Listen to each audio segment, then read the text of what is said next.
dang good riff on a whiskey sour. This is one of my own called the Canela Agría, which basically means cinnamon whiskey sour in Spanish. To begin with, Demerara Syrup, 2 centiliters, 3 centiliters of your freshly squeezed lemon juice, a Spanish strong wine called Pedro Ximénez, 5 centiliters of my cinnamon infused bourbon, 2 dashes of your Angostura bitters, and of course the egg whites.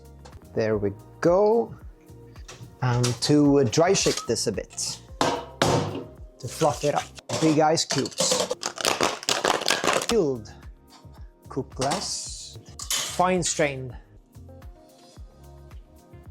To garnish this, 3 drops. Make your Angostura hearts. Lastly, some maraschino cherry. Look at that. That's a dang good riff on a whiskey sour.